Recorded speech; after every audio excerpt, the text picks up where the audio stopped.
Hello दोस्तों, जय श्री राम। आज हम जानेंगे बैकुंठ क्या है, कैसा है।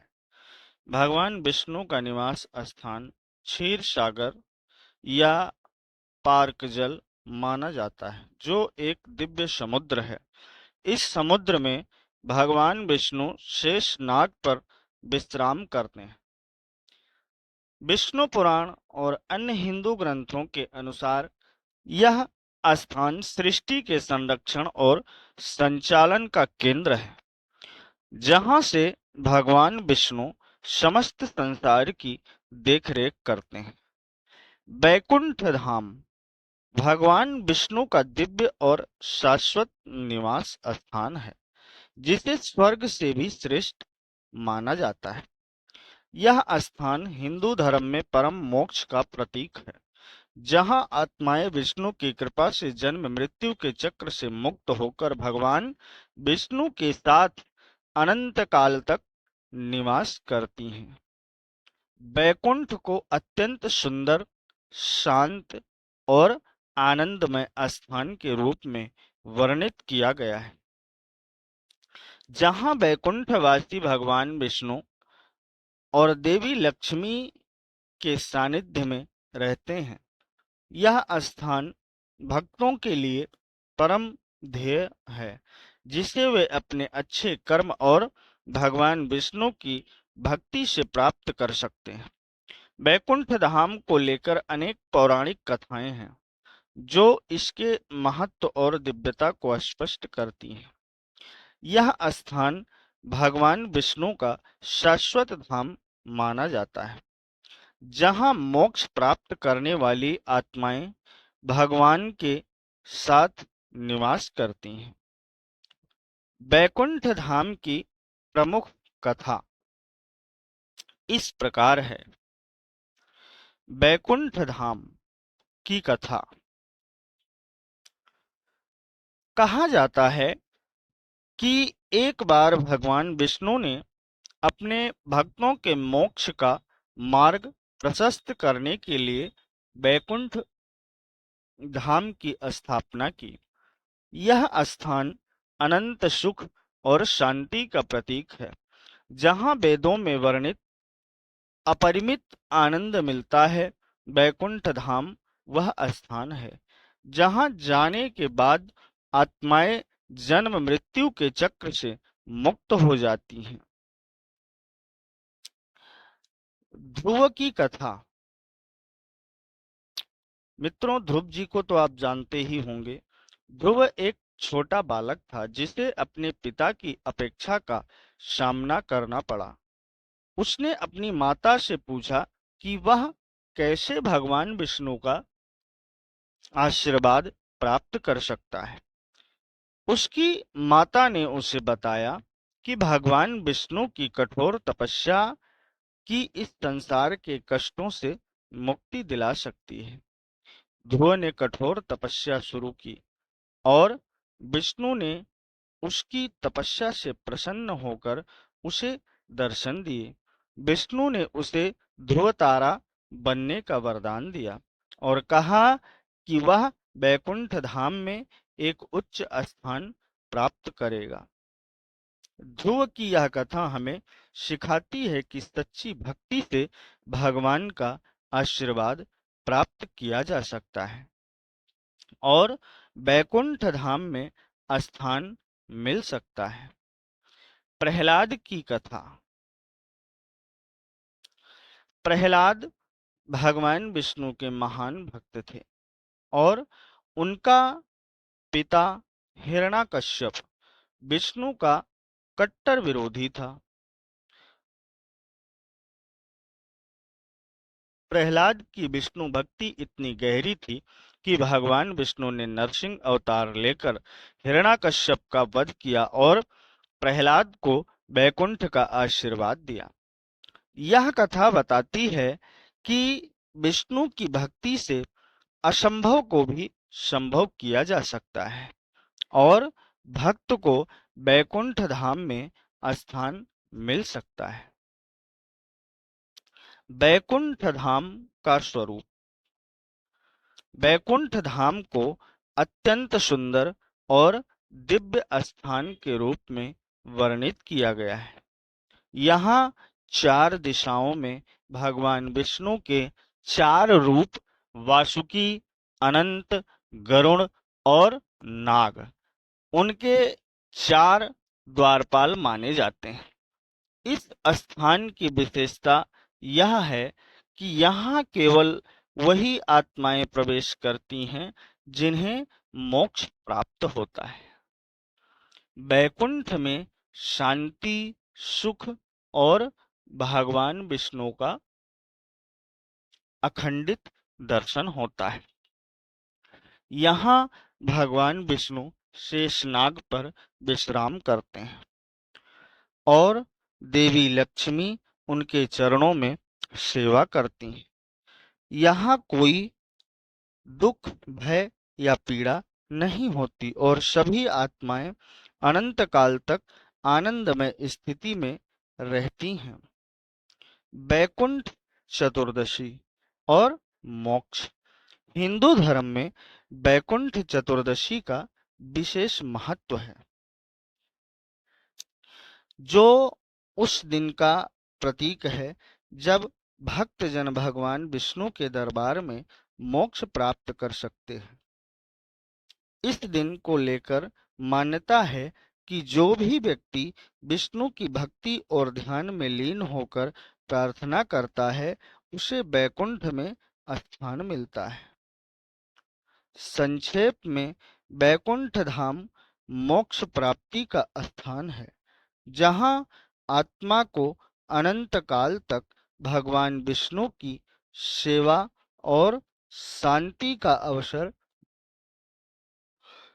प्राप्त होता है। यह धाम सभी भक्तों के लिए अंतिम लक्ष्य है, जहां भगवान विष्णु के साथ निवास करने का सौभाग्य प्राप्त होता है। वैकुंठ धाम तक पहुंचने के लिए एक व्यक्ति को मोक्ष प्राप्त करना होता है और यह मोक्ष भगवान विष्णु की भक्ति, अच्छे कर्मों, धार्मिक आचरण और निष्काम भाव से प्राप्त किया जा सकता है। वैकुंठ धाम प्राप्ति के संदर्भ में कई पौराणिक कथाएं और उपदेश हैं, जो बताते हैं कि कैसे एक व्यक्ति इस परम धाम तक पहुंच सकता है। यहाँ एक संपूर्ण कथा और मार्गदर्शन दिया गया है कि कैसे एक इंसान वैकुंठ धाम पहुंचता है।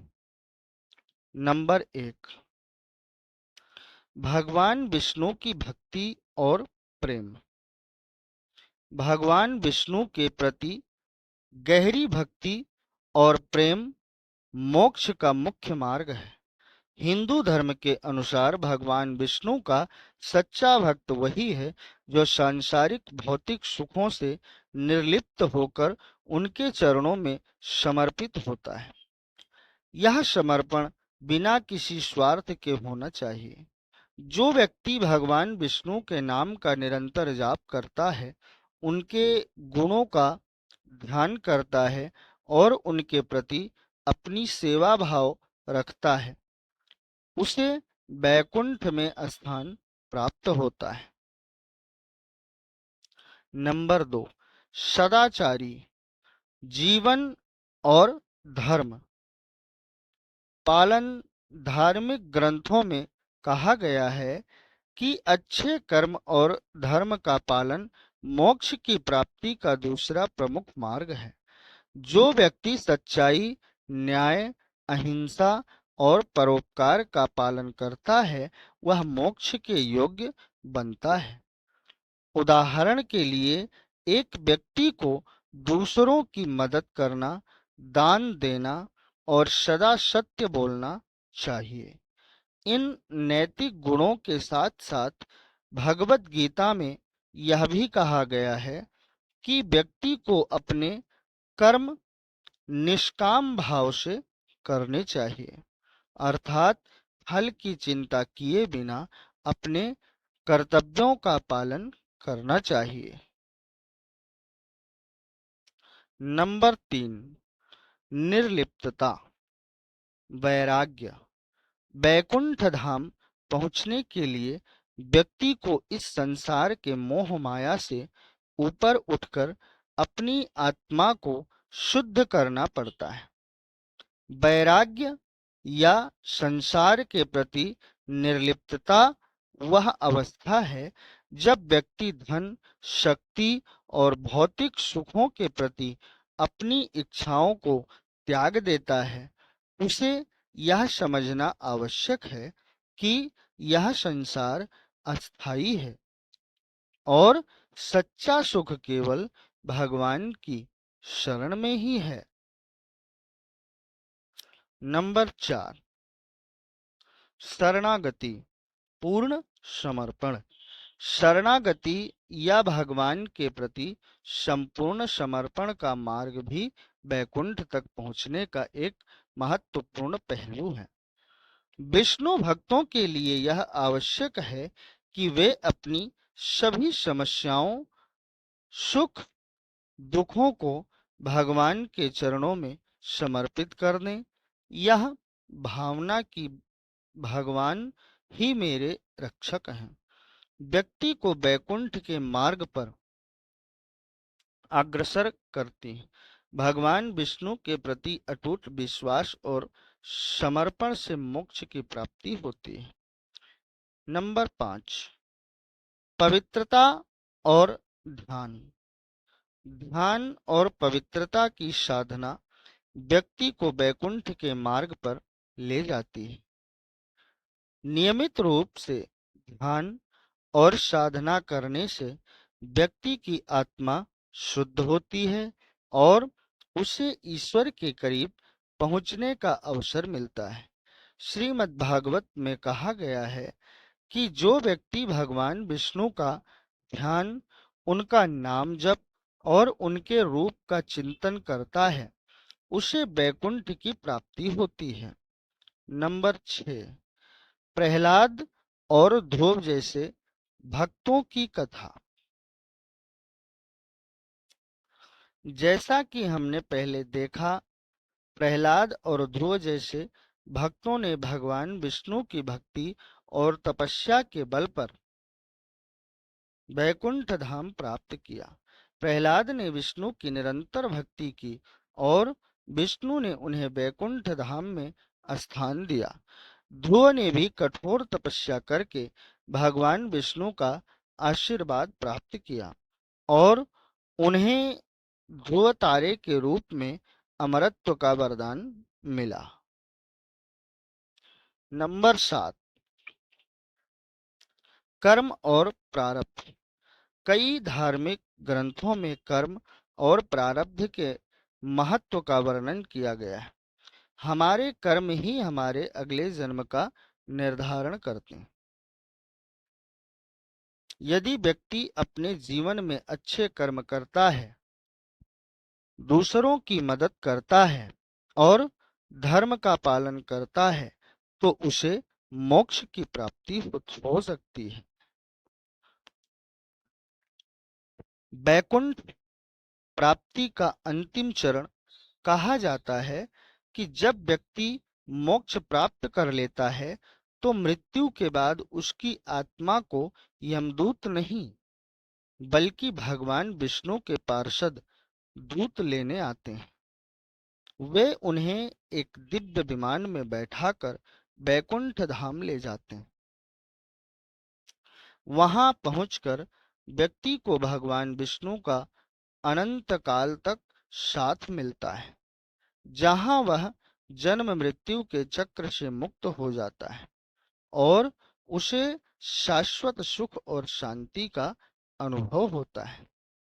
निष्कर्ष, वैकुंठ धाम एक ऐसा दिव्य स्थान है जहां विष्णु भगवान और उनके भक्त निवास करते हैं। इसे प्राप्त करने के लिए व्यक्ति को भगवत भक्ति, सदाचरण, वैराग्य और ईश्वर के प्रति शरणागति का पालन करना आवश्यक है। यह धाम मोक्ष का प्रतीक है, जहाँ व्यक्ति संसार के सभी बंधनों से मुक्त होकर शाश्वत सुख और शांति प्राप्त करता है।